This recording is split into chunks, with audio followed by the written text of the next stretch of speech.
నగర కాపు సంఘం సీనియర్ నాయకుడు సూరవరపు రామారావు మృతికి సంతాపం తెలుపుతూ నగర కాపు సంఘం ఆధ్వర్యంలో స్థానిక ధర్మచంద్ర కమ్యూనిటీ హాల్లో బుధవారం సంతాప సభ నిర్వహించారు. నగర కాపు సంఘం అధ్యక్షుడు నందెపు శ్రీనివాస్ అధ్యక్షతన జరిగిన ఈ కార్యక్రమంలో నాయకులు సభ్యులు పెద్ద సంఖ్యలో పాల్గొని రామారావు చిత్రపటానికి పూలమాలలు వేసి ఘనంగా నివాళులర్పించారు. ఈ సందర్భంగా నాయకులు మాట్లాడుతూ సూరవరపు రామారావు కాపు సంఘం అభివృద్ధికి సామాజిక సేవా కార్యక్రమాలకు విశేష కృషి చేశారని కొనియాడారు. ఆయన సేవలు సంఘానికి చిరస్మరణీయమని, సమాజానికి మార్గదర్శకంగా నిలిచాయని పేర్కొన్నారు.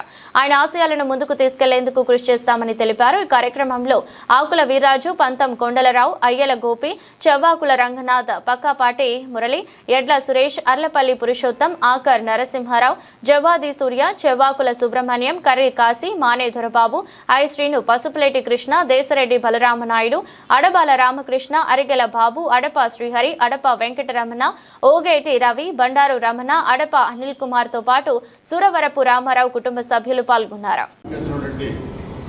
సూరవరపు రామారావు గారు ఆయన బిల్డర్గా 90లో ప్రారంభిస్తే అంతకుముందు దాదాపు ఈ ఫ్యాబ్రిక్స్ అనే జెండాలు వ్యవహారం, ఈ ప్రింటింగ్ రంగంలో దాదాపు ఆయన 4-5 దశాబ్దాలు అందులో ఉండి, అలాగే బిల్డర్ రంగంలో కూడా సుమారు 50 సంవత్సరాలు. ఫస్ట్ బిల్డరు రాజమండ్రికి అపార్ట్మెంట్ కల్చర్ తీసుకొచ్చింది మరి రామారావు గారు. ఆయన 17/7/1936లో పుట్టి మళ్ళీ ఇదే నెలలో చనిపోవడం కూడా 90 ఇయర్స్. ఆయన 90 ఏళ్ళు కూడా చక్కగా జీవించి అనేక మందికి ఆదర్శప్రాయంగా నిలిచి మహోన్నత వ్యక్తిగా ఆయన అంచెలంచెలుగా వెదిగి, అలాగే వారి కుటుంబ సభ్యులు 3 అన్నదమ్ములు, వారు కూడా వారి పేరు తీసుకోకుండా ముందుకు వెళుతూ, అలాగే వారి అమ్మాయి, అలాగే ప్రతి ఒక్కరూ కూడా వారి పిల్లలతో సహా వారికి ఇంతమంది అభిమానులు సంపాదించుకున్నందుకు ఘనత ఆయనకే దక్కుతుందని చెప్పి నా నమస్కారాలు తెలియజేస్తున్నాను. మాకైతే వృత్తిపరంగా గుర్తులేదు. ఈ సూరవరపు రామారావు గారు మన మధ్యలో లేరు అనే ఈ విషయాన్ని మనం జీర్ణం చేసుకోవాలి. ఆయన గురించి నాకు తెలిసిన 2-3 విషయాలు తెలియపరుచుకుంటాను. మేము 90లో ఆకారాన్ని మొదలుపెట్టినప్పుడు వారిని కలవడం జరిగింది. వారు సూరవరపు రామారావు గారు మాకు కొంచెం డిస్టెంట్ రిలేషన్ ఉన్న కారణంగా నేను అంకుల్ అనేవాడిని.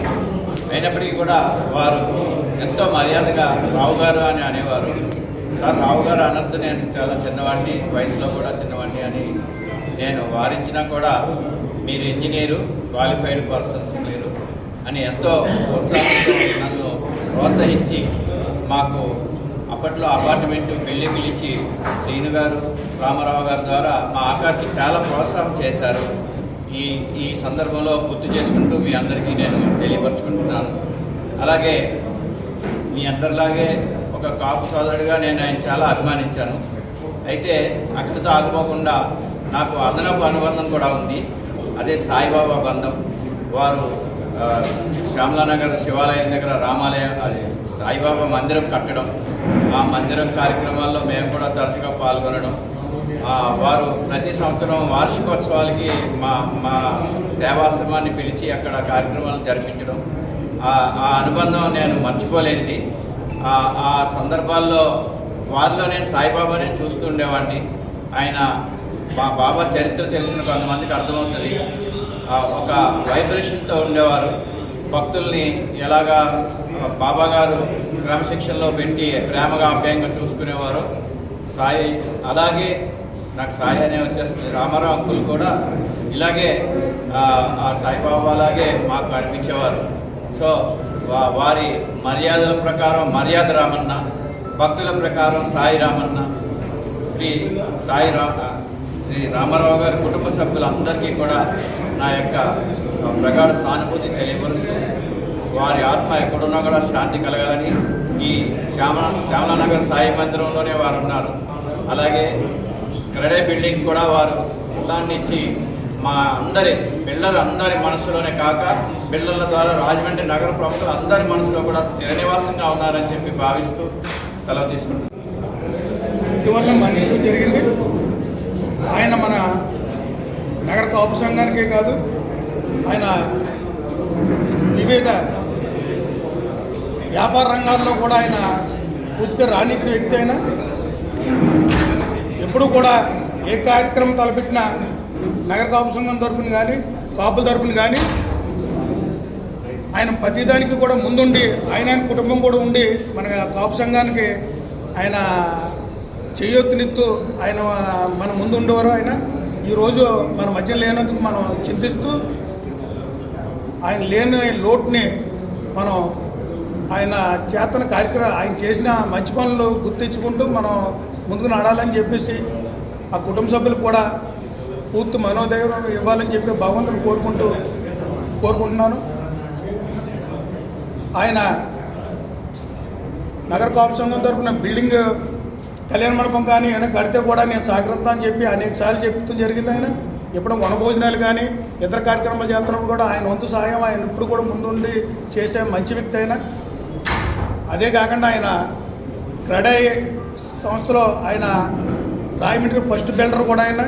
అలాంటిది ఆయన అపార్ట్మెంట్ రంగంలో అడుగుపెట్టి మన క్రెడై కూడా ఆయన సొంత స్థలాన్ని ఆయన ఇచ్చి క్రెడై బిల్డింగ్ కట్టించిన దాత ఆయన. అలాంటి మంచి వ్యక్తి మన కాపులో పుట్టారని చెప్పి ఆయన చేసిన సేవల వల్ల మన కాపులకి అందరికీ కూడా గర్వకారణం. ఈరోజు స్థిరస్థాయిగా ఆయన పేరు అక్కడ నిలబడి ఉంది. ఆయన రాష్ట్ర వ్యాప్తంగానే ఉభయ రాష్ట్రాల్లో కూడా ఆయన సాయి ఫ్యాబ్రిక్స్, రాజా ఫ్యాబ్రిక్స్ అని పెట్టి మొత్తం అంతా కూడా 2 రాష్ట్రాల్లో కూడా ఆయన జెండాలో అన్ని పార్టీలకు కూడా జెండాలో సప్లై చేసిన వ్యక్తి. అయినా ఒక సీఎం స్థాయిలో కానీ పిసిసి అధ్యక్షుడి దగ్గరికి కూడా వెళ్ళి అక్కడ నుంచి ఆర్డర్లు తెచ్చిన ఆయన వ్యాపార రంగంలో కూడా చాలా దిట్టుడు. ఆయన అలాంటి మనిషి మన కాపులో పుట్టినందుకు మనం అందరం కూడా గర్వించగలి. అలాంటి వ్యక్తి మన మధ్యన లేకపోయినా సరే మన కుటుంబం అంతా కూడా మన దాని అడిగాడులో వాళ్ళ కుమారులు అందరూ కూడా ఆ వ్యాపార రంగాల్లోని ఆయన చేతన సేవా రంగంలో ఉండాలని చెప్పేసి నేను మనసారా కోరుకుంటూ ఈ కార్యక్రమంలో మన ఆయన కోసం మాట్లాడవలసిందిగా సూరవ రామారావు కోసం మన ఆఖరి నరసరావుని వచ్చి మాట్లాడుకోవచ్చు.